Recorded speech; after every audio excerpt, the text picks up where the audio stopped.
Throughout this video, you're going to see several clinicians interacting with a client named Anne. Anne is a 30-year-old Nigerian and Caucasian woman.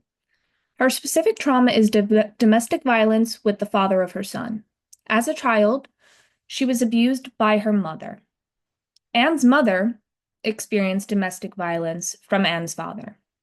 Several symptoms that Anne has been experiencing are unwanted memories and flashbacks, feelings of fear and horror, nightmares, self-blame, loss of interest in activities and distance from others, easily startled, and feels detached from her body.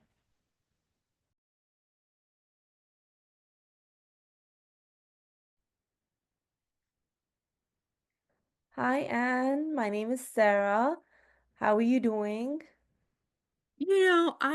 I've been better. How are you? I'm good. Thank you for asking. Please make yourself comfortable. I just wanted to let you know that this is a private space, and I also want to ensure that everything you share stays confidential and it's safe. Okay. So today we're doing, we'll be you'll be filling out the questionnaire, which is called PCL5, which is PTSD checklist. It basically um, helps us understand any symptoms that you might be having related to stress or trauma. Do you have any questions so far? No, I think it makes sense if you could just kind of walk me through how to do it, because I did see the email you sent Oh with yeah, it. perfect. Do you have the questionnaire open? Yeah, I have it pulled up on All the right. open app of my So I'll screen. quickly go over the instructions. Basically, these are 12 statements. It's a list of problems that people sometimes have in response to a very stressful experience. So for each question, you have like four categories. Um, Zero is not at all, one is a little bit, two is moderately, three is quite a bit, and four is extremely.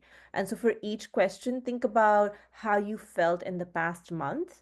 And there are no right or wrong answers. Just go with what feels more accurate for you.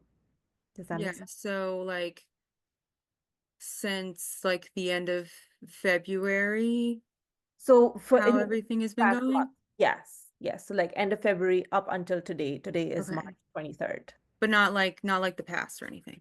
No, just Okay. 1 month. Okay. Just this past month. Okay. So I will be here while you go through this. And if you have any questions coming up, please feel free to reach out and like let me know and I can explain. And like I'm gonna be here. So if any point you feel uncomfortable or you need a break, just let me know. We Okay. can take a Thank break. you. Your well-being is the most important thing right now. Thank you. All right, I'll get started. Okay, I should have sent it. You should receive it. I sent it back over to you. Okay. Are we recording? Yeah. Oh, okay. Thank you, Anne, so much for completing the checklist. How was your experience? I think it was good. It was, it's hard to, I think, kind of bring everything up in the moment, but I'm hopeful that things can hopefully get better. Yes, and also thank you so much for giving me time to, go through it and like score it so that I can share the results with you. So also thank you so much for, being honest and sharing. And I understand that some of the statements might have caused some distress. But this is gonna give us a better, clearer picture of the stresses that you are going through, and it's also going to help us provide better care for you. Mhm. So yeah, let's go over some of the areas that you marked, and remember, like it's normal to have a range of feelings, right? And that's why we're here. We're here to support you. So it seems like some of these topics were really challenging. And would you like to talk about anything specific that's troubling you right now? I think I've just been having a tough time with, you know, the the thoughts and the memories and the flashbacks of everything coming back, and then how my body is just thrown back into that experience of panic. Right. Right, I understand. Like I saw that you actually rated it at extremely at a 4. And I'm so sorry that you are going through this, but also know that, there's support and there's help there. So I know a clinician who is trained in CBT, and she'll be able to, give you a very, how do I say this? It's going to be tailored to your needs Hmm. specifically. So yeah, I also noticed that, you mark extremely at having strong negative beliefs about Hmm. yourself. So yeah, I feel like CBT would be a very good option for you. And I also, if you don't mind me, like I also noticed that your shoulders are a little bit bunched up. Are you feeling a little bit stressed right now as we're talking? Yeah, I mean, it's something that's hard to talk about. It was hard completing the assessment. I definitely feel a lot of like, tenseness. I have like an upset stomach, it just. I'm sorry. I'm so sorry, but this is gonna help me bring up with a, like an intervention plan, and it's also gonna help us, find the perfect clinician for you, which is gonna help you feel better in the end. Yeah. Thank you Well, so thank much you. for being honest and sharing. Well, thank you. So yeah, I will email you the contact details, and I'm gonna schedule your meeting with the clinician who's gonna be doing CBT. And let me know what days and what timings work best for you, so that way I can help you get those days. Okay. Okay. I will. Thank you. All right. All right. And I'll see you soon. Okay. Bye-bye.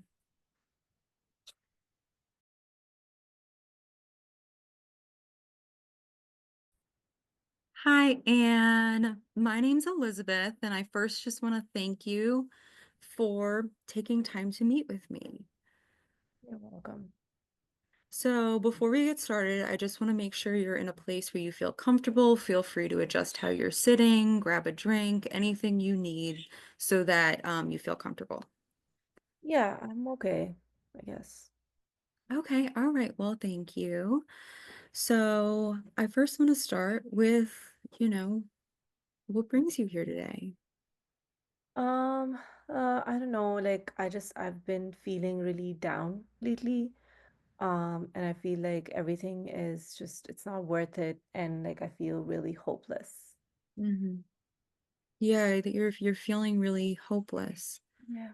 Okay, so what I would love to do is I have a couple questions that I would love to ask you just to make sure that you're safe and that we're able to provide you with the right resources and support Yeah. while when you do feel hopeless. Does that Okay. sound okay? Yeah, that sounds okay. And if you see me briefly looking over to the other side of my screen, I promise I am not paying attention to you. I just have a little form here to remind me and make sure that I ask everything appropriately and that I can take notes so that we can give you the best care. Okay. Okay, so, and have you wished you were dead or wished you could go to sleep and not wake up? Yeah, I have. Okay. Like in the last month, or do you mean like in like a Yeah. few years? Yeah. Oh, thank you for the clarification. Absolutely. So it would be within the past month. So today is March 23rd. So since February 23rd, have you wished that you were dead or wished you could go to sleep and not wake up? Yeah, I do that every night. Hmm. Have you actually had any thoughts of killing yourself? Um, I- uh, like exactly like how I would do it, like a plan, are you saying? Like thoughts about Like, yeah, I would doing say it. I do have thoughts. Like sometimes when Mhm. I'm going to bed at night, like I do have thoughts that I just I wish that I don't wake up in the morning or like I have thoughts like wouldn't it be nice like if I go to sleep and I don't wake up? Yeah. Hmm. Have you been thinking about how you might do this? Um, Not really. I Hmm. haven't like done anything about like I've not actually done anything about it, but Hmm. I've just had thoughts, you know.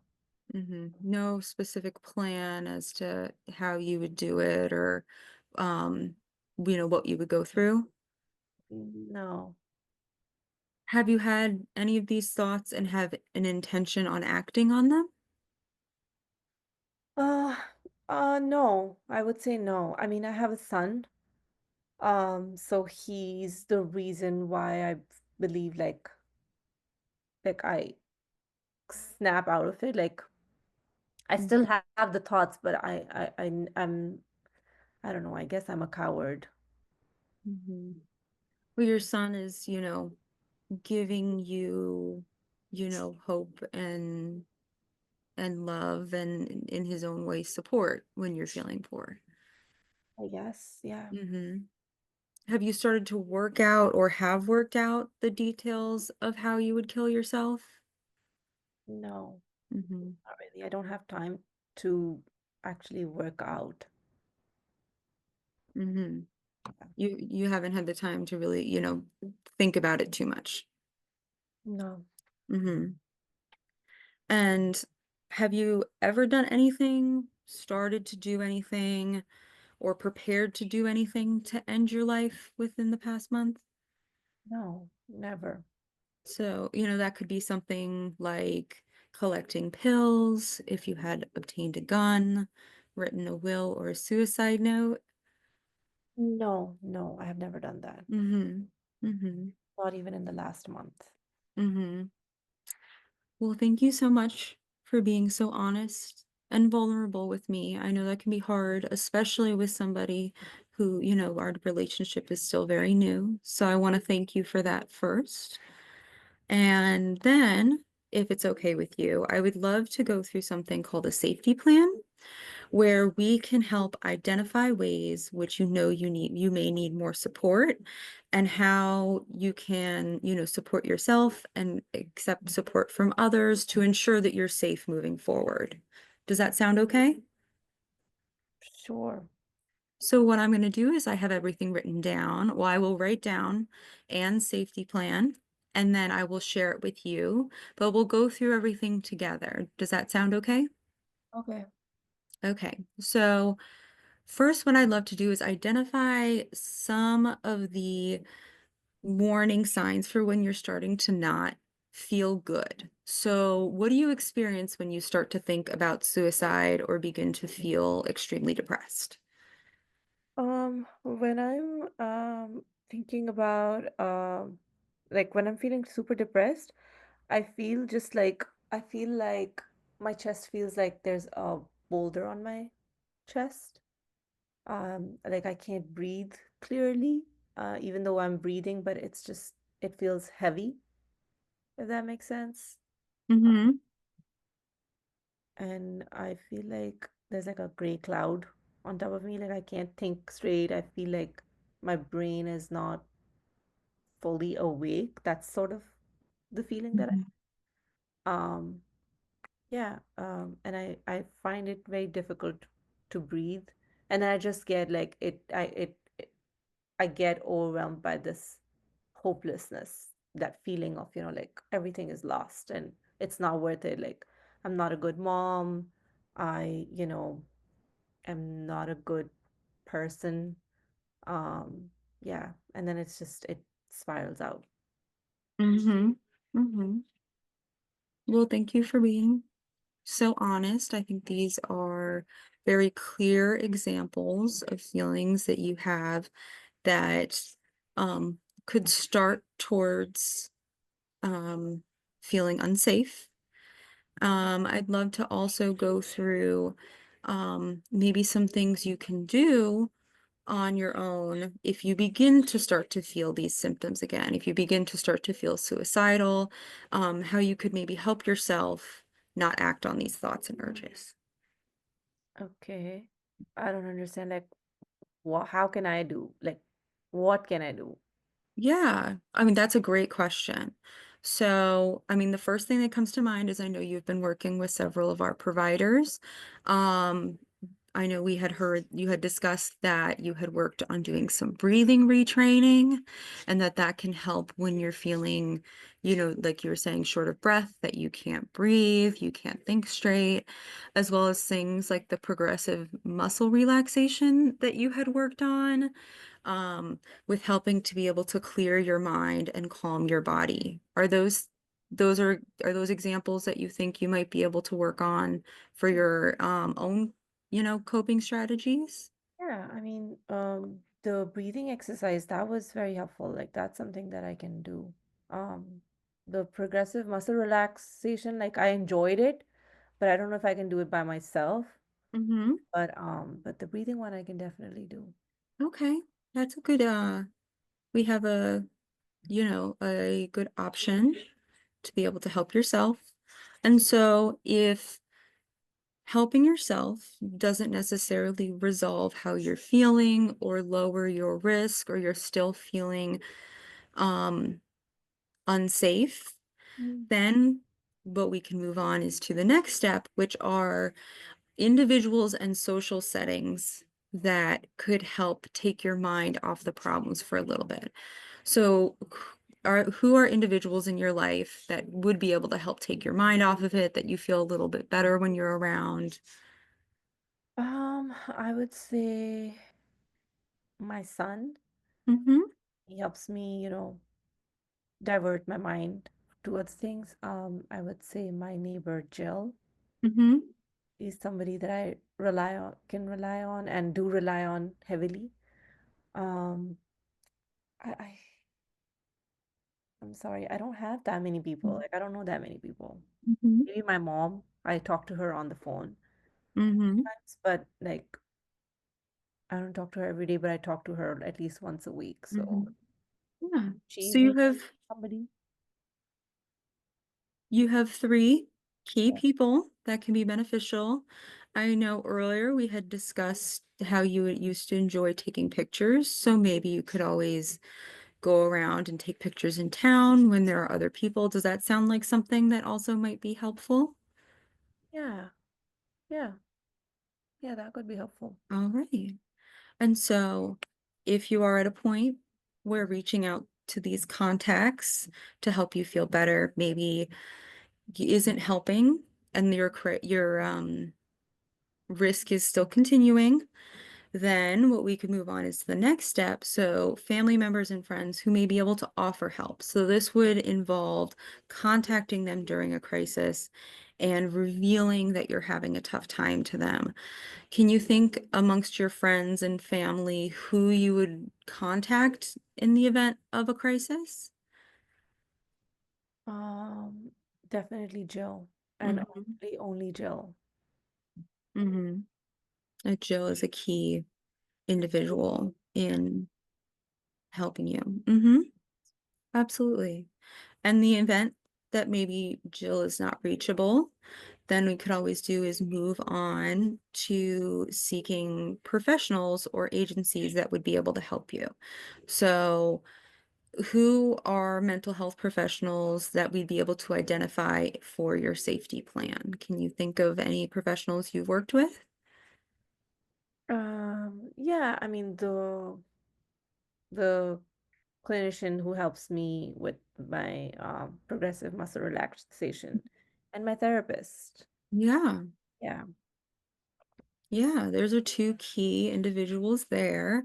Also can always reach out to me if this is an instance where it is outside of the normal hours that you're unable to reach any of these individuals. There also is a national number you would call 988 to get help with your mental resources. They can help support you and send out individuals to you if you need the extra support. We also have the West Bergen a mental health care center, which is also beneficial. I know it's a resource that we had shared with you prior. And I know for assistance, you've also worked with the SOBA, New Jersey Drug and Alcohol Rehab Center. They also are a resource that you would be able to reach out to for support. Do those sound like some good options if you were to get to this need? Yeah, yeah. And the one last thing I do want to talk to you about is how we can make sure that your environment is safe for you. Mhm. So if you were in a suicidal crisis, what means would you consider using? Like what means, as in what I would use to, Yes. um, I mean, Yes. What would you use uh, to kill yourself? I, I mean, I would use pills. Mm-hmm. Yeah, because that's an easy access for me. Mm-hmm. Yeah, that you have your pills already with you. Okay, so I'd love to maybe discuss ways that we can help secure your pills or maybe even limit access to it so that you still feel supported in your mental health, but also are able to feel safe for if you are in a crisis, that you're still have some limitation when it comes to these means. Do you have any perspective on how we can develop a plan to limit your access? I mean, these are prescribed, so I get like a number of pills. That's about Hmm. Yeah, that you could work with your provider to limit the amount of pills that you have at one time. it. Yeah, I can do that. Hmm. Yeah. Do you have your pills um in a locked cabinet or are they out somewhere easily accessible? I mean, I do put it in the locked cabinet because of Hmm. my son. Okay. Like I have access to it. Hmm. Hmm. That also, though, will can assist with not having as easy access. Do you feel like that's still beneficial for you? Um, yeah, I mean, I can always ask Jill maybe Hmm. to give me the medicine because I'm supposed to be taking it once a day. Hmm. And I did share this with my addiction counselor that I may have taken it more than once Hmm. when I was feeling super anxious. Hmm. Absolutely. So we can partner with your other counselors to also be able to help collaboratively identify ways that we can help keep you safe. Right. Okay. Okay. Well, thank you so much for taking time to go through this with me. I will share it with you. That way you have it. You can keep it, you know, in multiple places. That way you have access to it if you ever need it. And yeah, again, I just want to thank you for your honesty and um, have a wonderful day. All right. Thank you.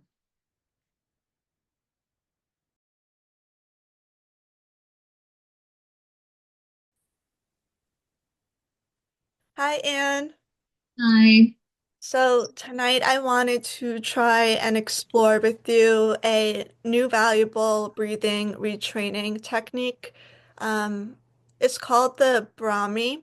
It's a yoga technique, and it's also called the humming bee breathing technique.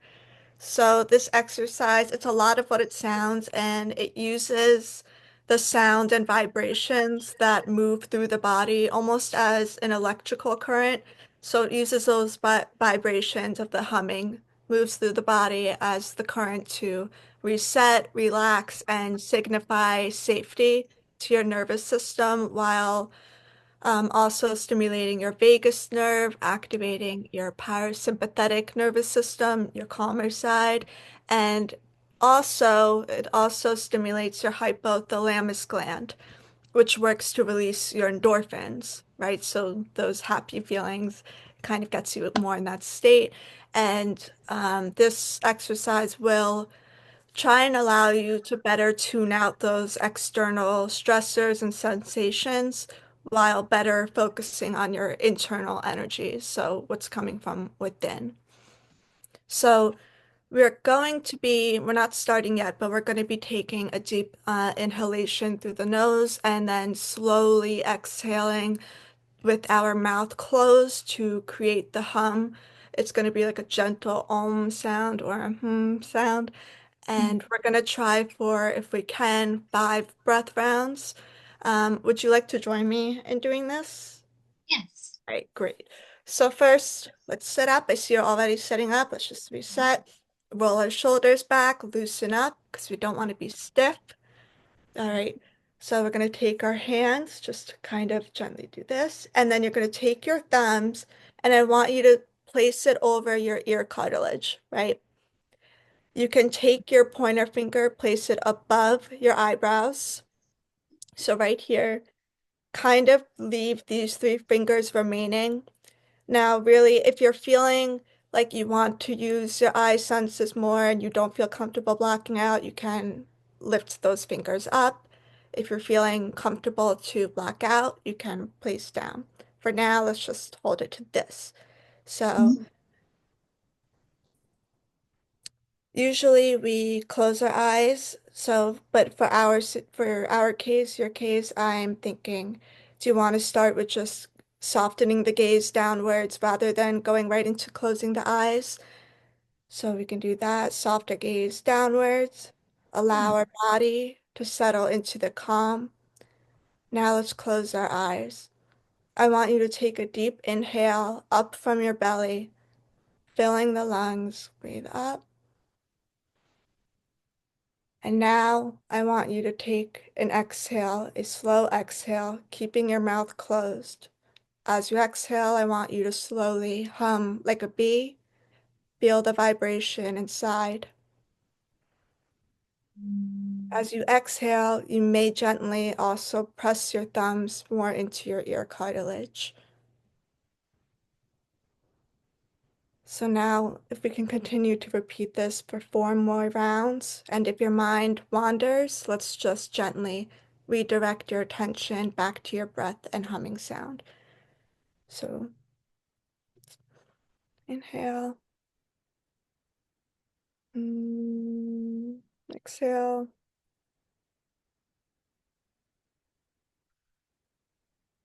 2 more, inhale,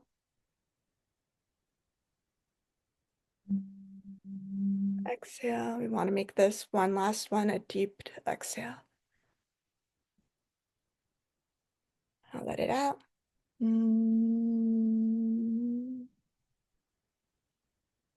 Great. So when you are ready, you may slowly open your eyes and gently remove your hands into your lap. Return to your natural state, your natural breathing rhythm. Let's take a moment, reorient, and take a moment to reobserve how you feel. Do you notice any changes in your mind or body? Yes, I do. I feel more relaxed and like more more open, less tense in this part of my body. Yeah. And I could really feel the vibration, especially keeping my thumbs here. It really radiated. That was a very interesting sensation. Yes, so Calming that So that exercise, sometimes it can feel a little stressful, ironically, to almost force yourself to shut off the external stressors, but it really does force yourself to reground and go back in and recenter and kind of feel lighter, right? Feel lighter in the chest, just feel lighter in our body because we carry that stress in our body and we store it in our body. So those exercises, can help you at times when you do feel that your sympathetic nervous system is acting up. you.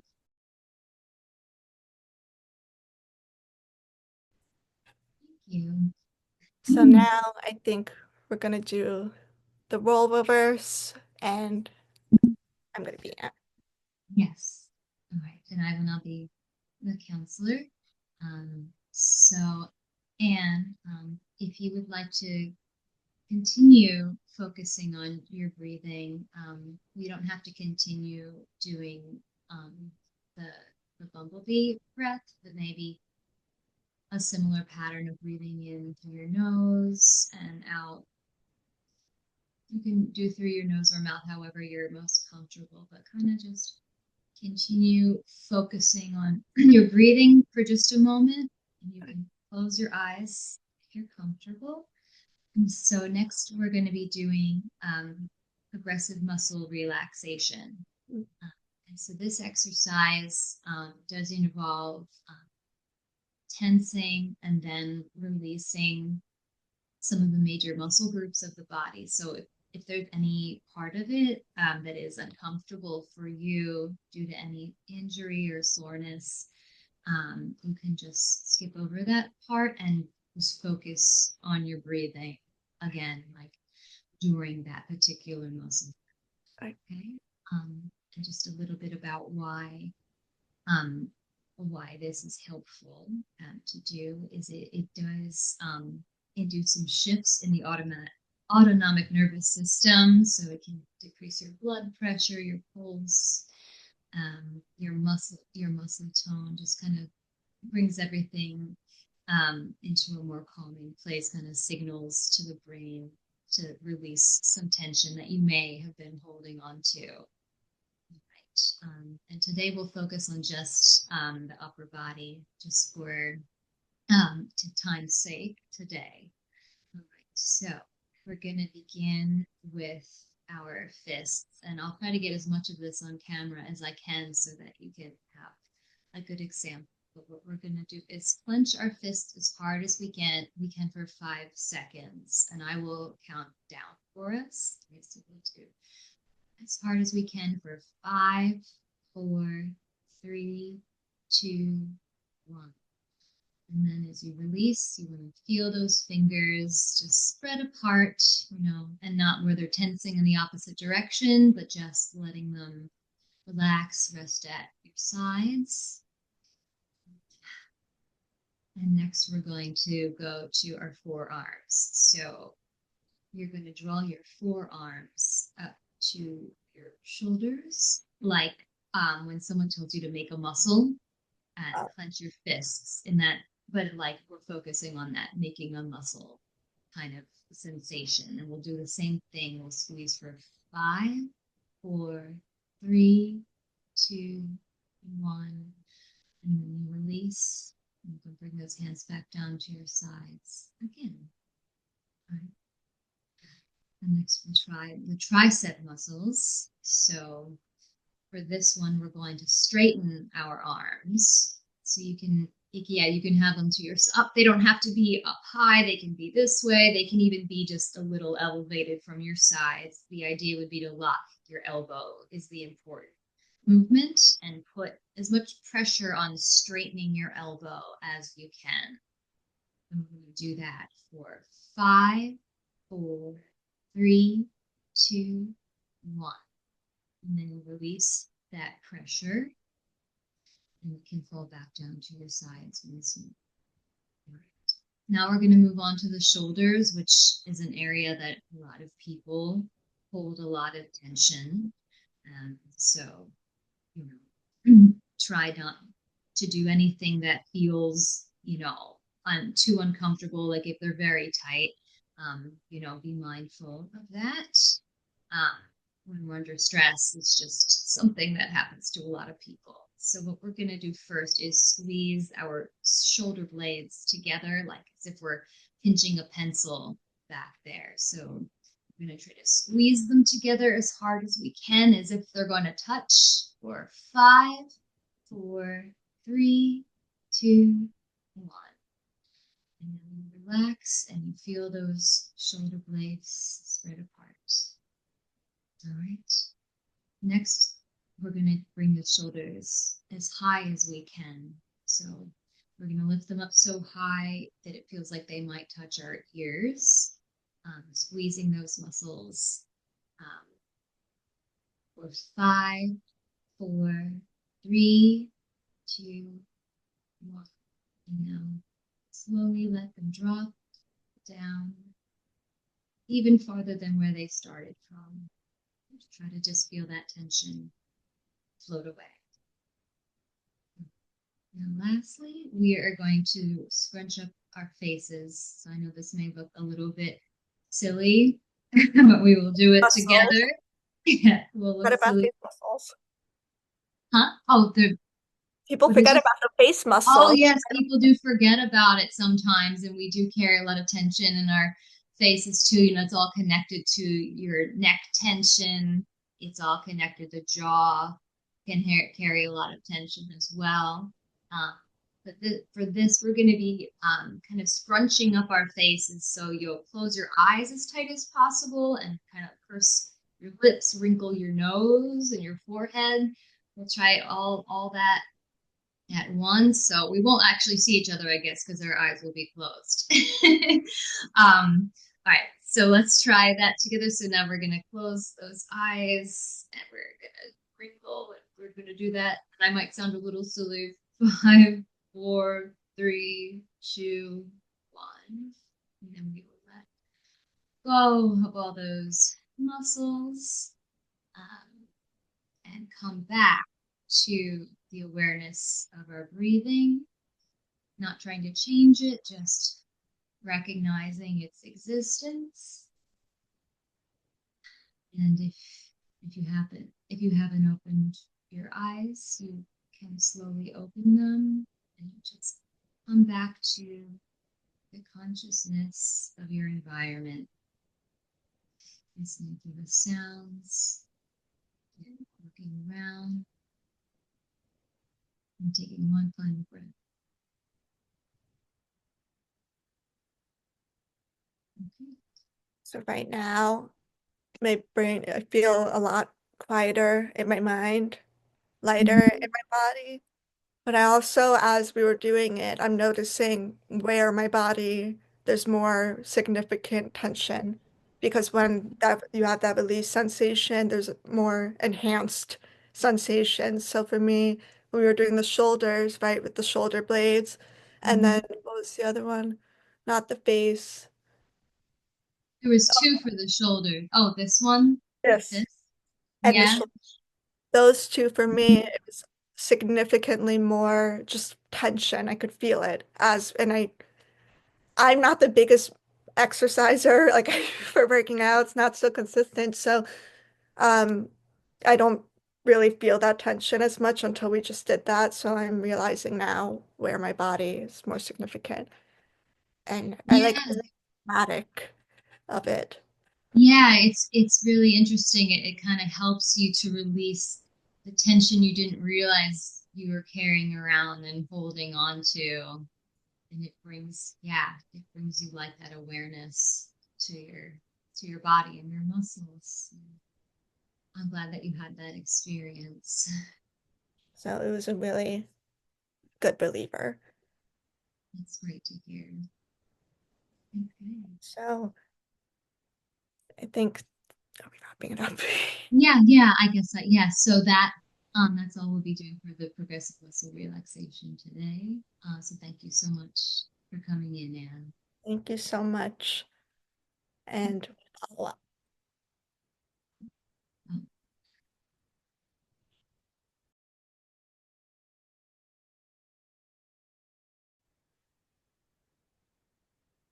Hi, Anne. My name is Taylor, and I am going to be the practitioner today, and we are going to be going over the 5 steps of cognitive restructuring. Are you familiar with this?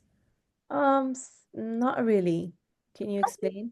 Of course, yes. So the 5 steps of cognitive restructuring um, includes 5 different steps. First is we're going to go over the situation that is happening in Okay. your life, and then Hmm. we're going to go over the upsetting feeling that that situation is causing. Okay. Once we get that upsetting feeling, we're now going to discuss the upsetting thought. Okay. And from there, we're going to build up some evidence for that thought. and Okay. also going to build up evidence against that thought. Once Okay. we do that, we are going to take action, which consists of creating an action plan and also changing the thought to a more realistic thought, and then discussing how that makes you feel. Does Okay. that sound good? Cool. Yeah, that makes sense. Okay, so the first step is, what is the situation? So I want you to give me an idea of what the situation is that you're experiencing right now. So, I've been going through a lot. I am right now homeless. So I don't have my space and I just feel like, and I have a 3-year-old son, Ethan, Mhm. and I just feel like I'm always so overwhelmed and I feel like I'm worthless. Like I don't have I'm just not capable of doing anything for my son and like really not being able to provide for my son. And I feel like I'm just a bad mother, You're feeling overwhelmed right now because of everything that's going on in your life at the moment. probably, I yeah. can hear that and I can see that in your actions. Mm. Now, I want us to try to narrow down what you're experiencing to one upsetting feeling. What would you think the strongest thing you're feeling right now is? Um, just feeling hopeless. Okay, we're feeling hopeless. Yeah. Okay. Now, the third step is the upsetting thought.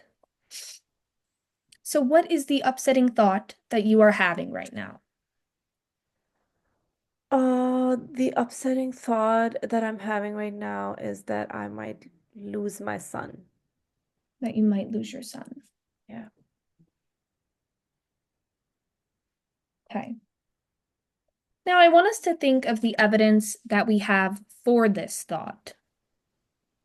Okay. Um, that I might lose my son. Mm-hmm. I mean, I'm in my neighbor's apartment. I don't have a space. I would say I don't have a job. Mm-hmm. Um, I don't have money to provide. Um, yeah, I don't have money to, provide or give him shelter. Those are a lot of things that are definitely stressful. Now, I want us to think of the evidence against this thought. So, what evidence do you have that can remind you that, maybe you're not going to lose your son? I mean, I'm still able to take care of him. Like I'm still cooking for him, packing his lunch, like giving him baths, giving him like changing his clothes, like the basic necessities that he needs. Like I'm able to provide those. Um, Mhm. as far as what else? Like I am in therapy, so I'm getting help. And that's been really helpful. Um, and what Yeah, else? it sounds like you're taking a lot of the right steps. You are in therapy. You're doing the basic necessities that he needs from you. And on top of that, you do have a friend supporting you, right? Oh yeah, yeah. She's Mm-hmm. a support. Yeah. Yeah, so that is definitely a positive there. And I know that things seem very difficult right now, but after going through the evidence for and against, there's a lot of evidence that's against this thought, right?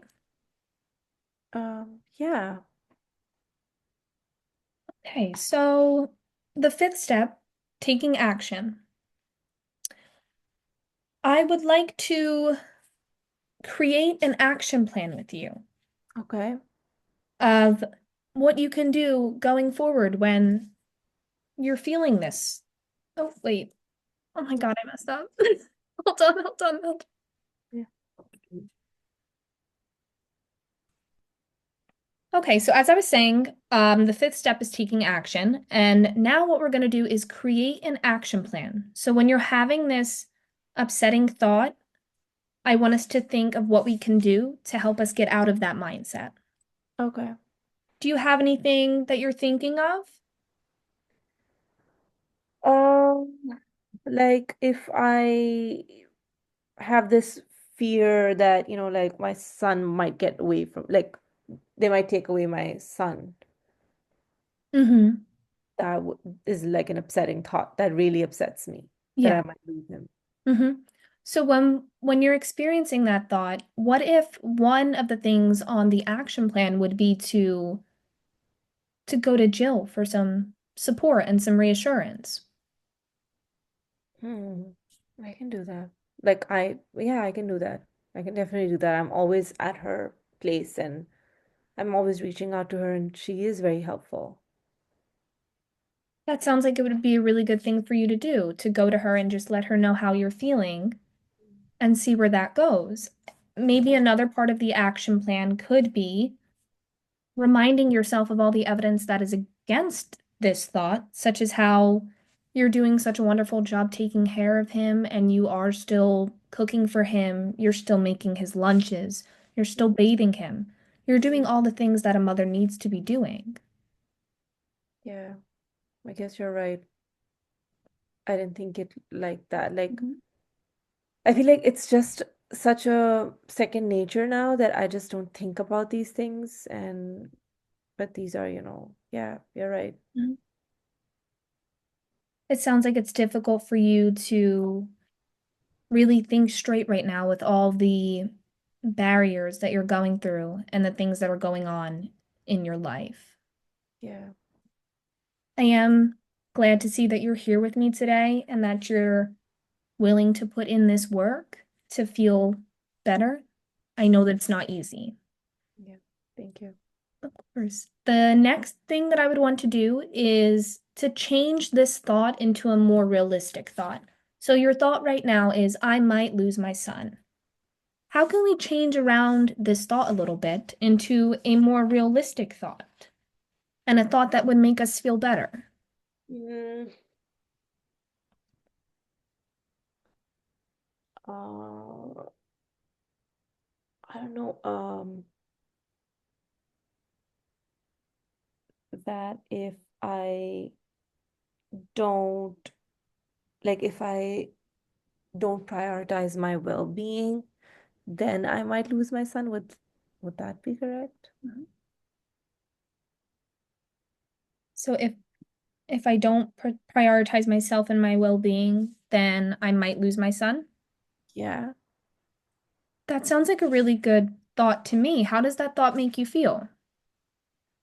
I mean, it makes me feel that, like I need to focus on getting better and getting the right help. Which I mean, I feel fortunate that I have good clinicians around me to help me. And it's giving me that motivation to, continue on Mm-hmm. so that, like whenever I'm feeling overwhelmed, at least I know like I'm doing things to improve Mm-hmm. my life and my son's life, if that That makes sense. sounds like a really good plan to me. I Okay. definitely like that thought. And Okay. compared to your first thought and what it made you feel, you were feeling hopeless. But this thought is making you feel more hopeful and recognizing that you're doing the things that you need to do to Mm, better yourself and the situation in your life. right. I think moving from a feeling of hopelessness to a feeling of hopeful is definitely progress in itself. Right. Right. Does that sound good? Yeah, that sounds actually great, actually. How do you feel about the 5 steps of cognitive restructuring? I felt like initially it was a little overwhelming thinking about all the things, but like now I feel much more relieved. Mhm. And I feel like I have a plan, like a solid plan. Mhm. Yeah, thank you for that. Of course. Thank you for your time with me today. I really do appreciate it. And you know where to contact me if you need me, and we will be seeing each other soon, okay? All right. Thank you so much. You're welcome. Bye.